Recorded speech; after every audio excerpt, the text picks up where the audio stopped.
dans le but de la protéger et de savoir si le nouvel indice est bien là, où il pense qu'il est.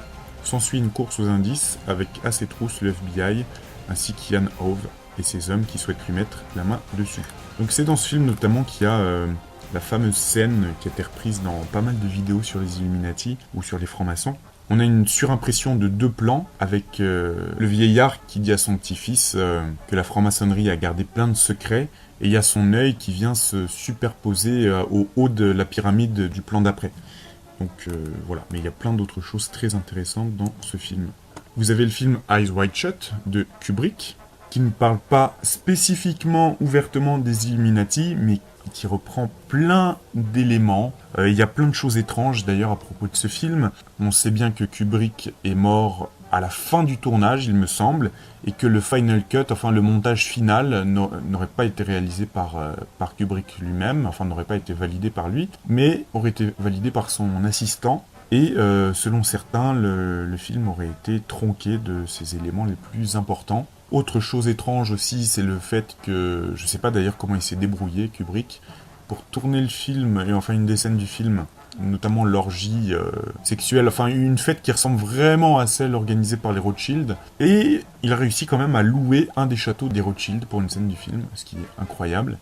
Il a réussi à faire jouer Tom Cruise et à l'époque sa femme Nicole Kidman, qui étaient des scientologues, et Kubrick réussit quand même le tour de force de nous parler de toutes ces sectes et sociétés secrètes, qui sont selon lui un énorme danger. Et il avait d'ailleurs réalisé le film à l'époque où sa propre fille, Kubrick, était entre les mains de la scientologie. Donc c'est incroyable qu'il ait réussi aussi à faire tourner Tom Cruise dans le film, parce qu'il critique tout ça. Et voilà, ça parle aussi de aller au-dessus de l'arc-en-ciel, over the rainbow, toute cette symbolique illuminato-sataniste.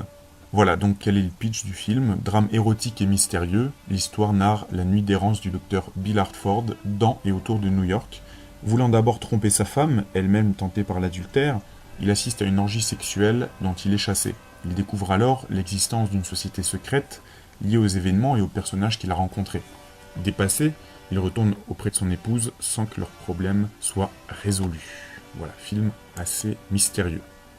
Alors, on a le film The Skulls, Société secrète, donc qui est sorti, il y a plusieurs parties, je crois qu'il y a le 1, le 2, qui sont les meilleurs. Il y en a, ouais, il y a aussi The Skulls 3, donc il y en a 3 au total. Mais les meilleurs, je crois que c'est le 1 et le 2. Ça, c'est un film qui ne parle pas spécifiquement des Illuminati, enfin qui n'utilise pas le terme, mais qui parle des Skull and Bones. Donc, on est vraiment dans l'influence des Illuminati, c'est assez clair. Donc, quel est le synopsis? Luke McNamara voit sa vie d'étudiant bouleversée lorsqu'il reçoit un appel téléphonique invitant à rejoindre une société secrète qu'il décriait jusqu'alors, les Skulls.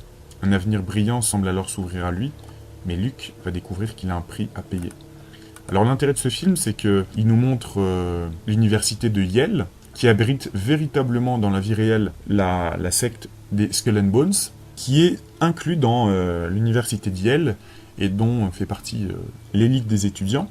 Et il nous montre comment se passent les initiations. Donc film intéressant, rien que pour ça. Alors, on a aussi le film V pour Vendetta. Alors, je sais pas trop pour moi si ça parle d'anarchisme ou d'Illuminati, mais d'une certaine façon, ça se rejoint. Donc le principe même de vendetta, donc de vengeance, pour moi, je le vois beaucoup comme le retour de ce qui était autrefois les Templiers. Je vois vraiment le film V pour Vendetta, et de même que le mouvement Anonymous, qui s'en est suivi, comme une vengeance de l'esprit de ce qui était autrefois les Templiers, et qui sont peut-être transformés ou retrouvés dans les Illuminati tels qu'on les conçoit aujourd'hui. Voilà, une vengeance des Templiers qui attendait son heure, qui avait été spoliée par l'Église catholique au Moyen-Âge, et dont les représentants, notamment Jacques de Molay, avaient été brûlés sur le bûcher. Voilà, pour moi, la mouvance des Templiers, d'une façon générale, a cherché au long de l'histoire à se venger quand elle en avait l'occasion, notamment en 1789, lors de la Révolution, peut-être aussi en 1968, mais bon, à vérifier. Et ils ont effectué aussi un grand retour, et notamment pour moi à partir de 2006, de façon visible dans les médias de masse, notamment le cinéma, avec ce film V pour Vendetta. Donc l'action se situe à Londres, dans une société dystopique, où un combattant de la liberté se faisant appeler V cherche à mettre en place un changement politique et social en menant une violente vendetta personnelle contre le gouvernement fasciste en place. La critique a perçu des correspondances avec le roman 1984 de George Orwell à propos de la société dystopique et du pouvoir politique dépeint, mais aussi avec les romans Le Comte de Monte Cristo d'Alexandre Dumas et Le Fantôme de l'Opéra de Gaston Leroux. Donc voilà, film évidemment intéressant à bien des égards. On a le film Brasil, réalisé par Terry Gilliam, sorti en 1985. Sam Lowry est un bureaucrate dans un monde rétro-futuriste totalitaire. Il se contente de son travail et de sa petite vie tranquille, tout en s'échappant en rêve dans un monde de héros romantiques. Son existence satisfaite, mais solitaire, est compliquée par l'arrestation brutale d'un certain Archibald Buttle en raison d'une erreur administrative. Il tente de réparer cette injustice et doit lutter contre un système extrêmement contrôlé qui le considère de plus en plus comme un dissident. Donc pour moi, ce film, il est à mi-chemin entre Soleil Vert et 1984. Vraiment, c'est le même type d'univers. Et il faut absolument que vous le voyez. Voilà, on va pas dire que c'est un film avec de la bonne humeur, mais il dénonce pas mal les choses. On a aussi le film La Cité des Enfants Perdus, donc de Jean-Pierre Jeunet, sorti en 95. Il parle peut-être pas spécifiquement des Illuminati, mais il faut voir toutes les références subtiles qui sont faites, et il faut savoir lire entre les lignes, entre guillemets. Voici le résumé. À une époque indéterminée, dans une société steampunk, au large d'une ville portuaire, Crank vit sur une plateforme entourée de mines. C'est un vieil homme issu des expériences d'un scientifique disparu, comme les clones qui l'entourent et d'autres créatures ratées. Crank est dépressif car il ne peut pas rêver. Aussi fait-il appel à une organisation criminelle, les Cyclopes, afin d'enlever des enfants dans la ville dans le but de leur voler leurs rêves.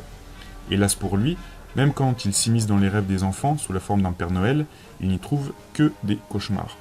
Miette, une petite voleuse débrouillarde exploitée par deux sœurs siamoises aussi cruelles que cupides, s'allie avec Wan, un costaud de foire, afin de retrouver Denré, le petit frère de Wan que Crank et ses sbires ont enlevé. Donc ce film assez original, donc avec des costumes de Jean-Paul Gaultier. Dans ce film, vous allez voir notamment une espèce de statue monstre qui enlève les enfants et qui est représentée par un œil, donc de Cyclope, donc qui rappelle beaucoup la symbolique Illuminati. Et il y a notamment aussi une scène dans une foire avec un homme qui parle du monde des aveugles et du monde de ceux qui voient, et qui parle en fait de nouvel ordre mondial et comme quoi ils ont besoin de recruter des gens qui voient. Enfin, faut vraiment lire entre les lignes. Je me souviens plus du dialogue exactement, mais très très intéressant. Et on a notamment l'acteur Ron Perlman, qui a joué dans pas mal de films sataniques notamment. Donc beaucoup d'éléments intéressants. Alors on a aussi le film The Game de David Fincher, sorti en 97, avec Michael Douglas et Sean Penn notamment. Il fait aussi partie de mes films favoris, donc qui ne parle pas spécifiquement des Illuminati, mais pour moi la société décrite dans le film, qui est une société privée dont le but est de divertir les plus riches, en mettant en place des jeux qui se mêlent à la réalité, pour moi le film est tout en symbolique, et notamment la fin, je vous la raconte pas, mais pour moi ça s'apparente beaucoup à la chute de Lucifer sur Terre, plein d'éléments métaphoriques qui sont intéressants. Donc voici le synopsis. À San Francisco, Nicholas Van Orton, Michael Douglas, va fêter ses 48 ans. 48 ans, c'est aussi l'âge auquel son père a mis fin à ses jours. Il semblerait que rien ne puisse perturber la vie organisée de cet homme d'affaires richissime, avide de pouvoir, froid, distant et triste. Mais c'est sans compter son petit frère, Conrad Van Orton, Sean Penn, ancien toxicomane, qui passe sa vie à ne rien faire sinon à dépenser son argent. Conrad va lui offrir un cadeau original pour son anniversaire, une carte de visite d'une société d'organisation de spectacles, la Consumer Recreation Services, CRS, que Nicolas est prié d'appeler Conrad, explique à Nicolas, dès qu'il les aura appelés, le jeu viendra à lui. On a le film L'homme qui voulut être roi, The Man Who Would Be King, réalisé par John Huston, d'après la nouvelle du même titre de Rudyard Kipling, qui était lui-même un franc-maçon. Donc ce film n'utilise pas le terme d'Illuminati, mais pour moi, on parle. Alors, il parle surtout de la franc-maçonnerie, mais étant donné qu'on fait référence à l'œil, il y a une espèce de confrérie de l'œil située dans ce qui pourrait être le Tibet, pour moi, ce film parle des Illuminati. Donc je vais vous lire le synopsis. Aux Indes, Daniel Dravot et Pitchy Carnehan, deux amis britanniques, anciens militaires, francs-maçons et surtout aventuriers déterminés et peu scrupuleux, caressent un rêve fou, entrer au Kafiristan, un pays légendaire où aucun Européen a mis la pied depuis Alexandre le Grand, et en devenir le roi. Avec l'aide d'un journaliste anglais, qui dans le film, mais non dans la nouvelle, est Rudyard Kipling, ils parviennent à entreprendre le périlleux voyage.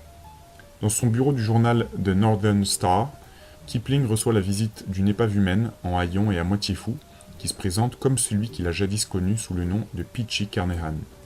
Peechy raconte à Kipling comment, avec Daniel Dravot, il est arrivé au Kafiristan, province de l'Afghanistan, où ils sont devenus des dieux, ont régné et ont fini par tout perdre. Quelques années plus tôt, Daniel Dravot et Peechy Carnahan ont rendu visite à Kipling dans son bureau. Ils y ont consulté des cartes et des encyclopédies et ont signé devant Kipling un contrat, les obligeant à être loyaux l'un envers l'autre et à se tenir à l'écart de l'alcool et des femmes tant que leur but ne serait pas atteint. Puis ils sont partis vers le nord, franchissant la passe de Khyber, pénétrant par des régions inexplorées au Kafiristan, littéralement le pays des étrangers. Ils rencontrent par hasard un Gurkha qui se fait appeler Billy Fish, nom qui lui a été donné par son régiment parce que plus prononçable, seul survivant d'une expédition cartographique disparue des années auparavant. Billy parle l'anglais parfaitement, ainsi que la langue locale, et c'est ainsi qu'il aide Carnahan et Dravot dans leur ascension vers le trône en tant qu'interprète et guide des coutumes locales. Ils offrent leurs services comme conseillers militaires, aidant un village puis un autre à triompher de leurs ennemis pour s'en faire des alliés.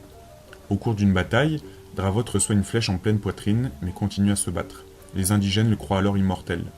En fait, la flèche a été arrêtée par une cartouchière, sous la tunique rouge de Dravot, où elle est restée plantée. Dravot et Carnahan décident de ne pas détromper les indigènes, leur superstition pouvant les aider à parvenir à leur fin. Plus tard, leurs exploits étant parvenus aux oreilles du grand prêtre, ils sont convoqués dans la ville sainte de Sikandergul. On découvre sur la poitrine de Dravot la médaille maçonnique que lui avait offerte Kipling, dans laquelle les indigènes reconnaissent un symbole gravé dans une pierre qu'ils attribuent à Alexandre le Grand, Iskander. Dans une variante du culte du cargo, ils prennent Dravot pour le fils d'Alexandre, revenu parmi son peuple, et il est couronné roi. Dravot prend son rôle au sérieux. Il rend la justice, entreprend de moderniser le pays avec l'aide de Carnahan et de Billy Fish, et se voit à la tête d'un empire. Les mois passent et Peechy Carnahan songe à quitter le pays en emportant sa part du fabuleux trésor de Sikandergul. Et Dravot, qui entretient des rêves de grandeur, est décidé à rester et à faire son métier de roi. Ayant décidé, contre l'avis de son ami, de prendre femme pour fonder une dynastie, il jette son dévolu sur la belle Roxane. Peechy Carnahan accepte d'attendre le mariage pour partir. Mais Roxane, comme ses compatriotes, craint qu'une mortelle ne puisse survivre au commerce d'un dieu, et quand Dravot la prend dans ses bras pour l'embrasser devant la foule de ses sujets, elle le mord jusqu'au sang. Il apparaît alors que Dravot n'est après tout qu'un homme. Dravot, Carnahan et Billy Fish s'enfuient, poursuivis par la foule. Billy se lance bravement dans la mêlée, sabre au clair, et succombe bientôt sous le nombre.